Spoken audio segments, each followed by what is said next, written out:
Hello everyone, आज हम कर रहे हैं ह्यूरिस्टिक मेथड, जो कि इंपॉर्टेंट टॉपिक है। लॉन्ग ऐसे टाइप के अंदर ये क्वेश्चन पूछा जाता है और बहुत बार पूछा भी गया है प्रीवियस ईयर्स के अंदर। तो ये चाहे आप पैडागोजी किसी भी पैडागोजी के लिए प्रिपेयर कर रहे हैं या किसी भी टीचिंग एग्जाम के लिए प्रिपेयर कर रहे हैं, सब में इसका आंसर जो है वो सेम ही रहेगा।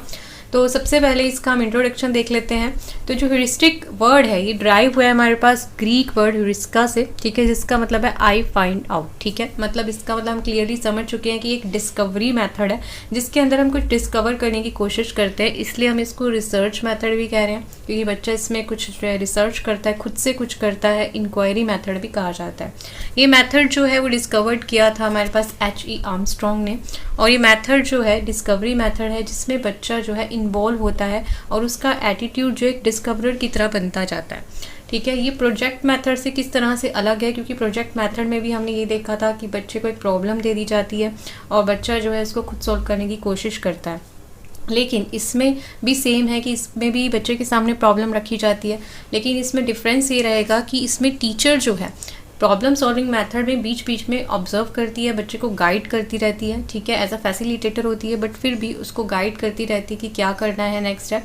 लेकिन ह्यूरिस्टिक मेथड के अंदर यहाँ पे टीचर एक बार अगर प्रॉब्लम को बता देती है बच्चे को, उसके बाद उसकी हेल्प नहीं की जाती। उसके बाद जब तक उसको टाइम पीरियड दिया जाता है उसमें वो अपने आप ही उन चीज़ों को सॉल्व करता है। उसके बाद अगर नहीं होता है उस टाइम पीरियड के बाद, तब जो है टीचर जो है कुछ करती है। अदरवाइज उस टाइम पीरियड के अंदर टीचर जो है कोई भी हेल्प नहीं देती है, बच्चा खुद से ही जो है प्रॉब्लम को सॉल्व करता है।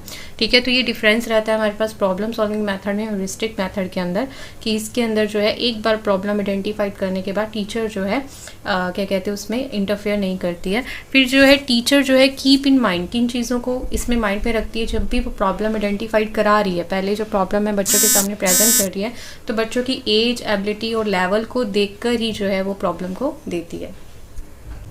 फिर आप इसके इंट्रोडक्शन में और भी पॉइंट्स ऐड कर सकते हैं, जैसे कि हमारे पास है कि द एम क्या है टीचिंग का, कि सिर्फ बच्चे को सब्जेक्ट्स पढ़ाना नहीं है इस मेथड के थ्रू, ह्यूरिस्टिक मेथड के थ्रू, लेकिन वो जो सब्जेक्ट्स है ये आए कहाँ से, कैसे ऑब्टेन हुए हैं, इनकी थ्योरीज क्या हैं, वो उसकी सबकी डेप्थ के अंदर भी हम जा सकते हैं इस मेथड के थ्रू। फिर है हमारे पास इसके अंदर बच्चे की इम्प्रूव कर सकते हैं हम thinking power, self confidence, originality, independent judgement. बच्चा जो है सेल्फ लर्निंग अप्रोच जो है उसके बारे में सीखता है और पैसिव डिसिपेंड नहीं होता है, इसके अंदर एक्टिव इंडिपेंडेंट इंक्वायरर, इन्वेस्टिगेटर और रिसर्चर बन जाता है। और इसके अलावा इसमें बच्चे को फ्रीडम ऑफ थॉट्स मिलते हैं, बच्चा कुछ भी एक्शन उसको करने को मिलता है, तो इससे वो क्या करता है अपनी जो वैल्यूज़ है उसको भी डेवलप करता है। जैसे कि जो मैथमेटिक नेचर से बिलोंग करती है। ठीक है, attitude consist with the nature of mathematics, मतलब जैसे कि मैथमेटिक्स है, सॉरी यहाँ पे कोई भी सब्जेक्ट आप लिख सकते हैं, साइंस है या फिर जो भी हिंदी है, पैडागोजी है, जो भी पैडागोजी का सब्जेक्ट है आप मेंशन कर सकते हैं। जैसे मैंने यहाँ मैथ लिया, तो मैथ्स में आप क्या सीखते हो, एक्यूरेसी सीखते हो मैथ से, ऑनेस्टी सीखते हो। ठीक है, और हम क्या सीखते हैं, तो वो जो हमारे पास उसकी क्वालिटीज़ है, सेल्फ कॉन्फिडेंस हमारे पास होता है, तो वो सारी जो क्वालिटीज़ है उस सब्जेक्ट से रिलेटेड हम सीख पाते हैं।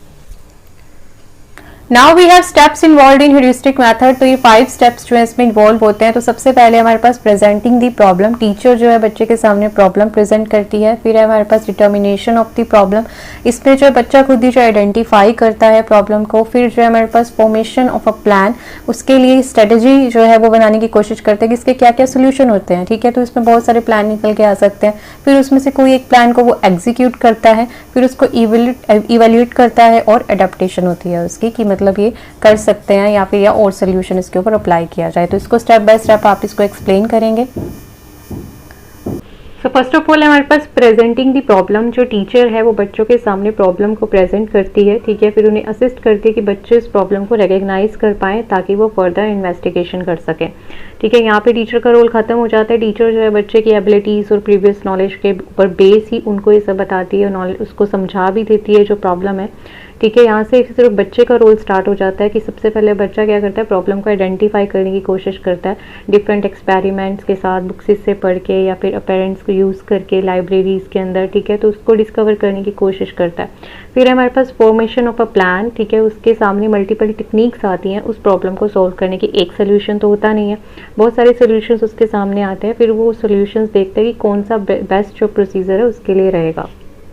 फिर है हमारे पास एग्जीक्यूशन ऑफ अ प्लान। अब बच्चे ने स्ट्रेटेजी को डिसाइड कर लिया है, बहुत सारी स्ट्रेटेजी उसने सोची थी, उसमें से एक पर्टिकुलर जब वो डिसाइड कर लेता है तो फिर उसमें टाइम नहीं लगता, उसको क्विकली इम्प्लीमेंट करने की कोशिश करता है, ठीक है। लेकिन टाइम कहाँ लगता है, कई बार आंसर जो है वो सिंपली नहीं आता, ठीक है, कई बार कैलकुलेशन में अटक जाते हैं या फिर फॉर्मूला में अटक जाते हैं, तो इसलिए जो थोड़ा पेशेंस रखने की ज़रूरत होती है सोल्यूशन तक पहुँचने के लिए।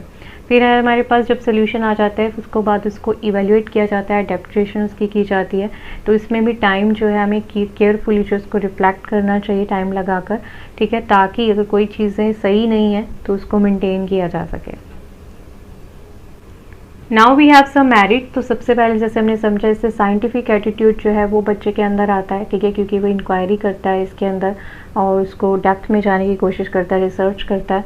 फिर हमारे पास है बच्चा इंडिपेंडेंटली अपने आप चीज़ों को सॉल्व करना सीखता है इस मेथड के थ्रू। फिर हमारे पास इंडिविजुअल डिफरेंस को इसके अंदर कंसिडर किया जाता है कि उसकी एबिलिटी के अकॉर्डिंग ही जो है टीचर जो प्रॉब्लम जो है उसको प्रेजेंट करती है।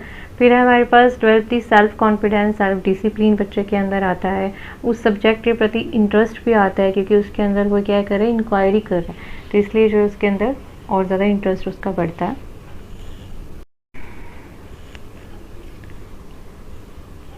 तो इस मेथड के कुछ डीमेरिट्स भी हैं कि जैसे कि लोअर क्लासेस के अंदर नहीं यूज़ हो सकता, क्योंकि लोअर क्लास के बच्चों को सब पका पकाया चाहिए होता है, उनको लेके रिसर्च नहीं करनी आती, इंक्वायरी करनी नहीं आती है।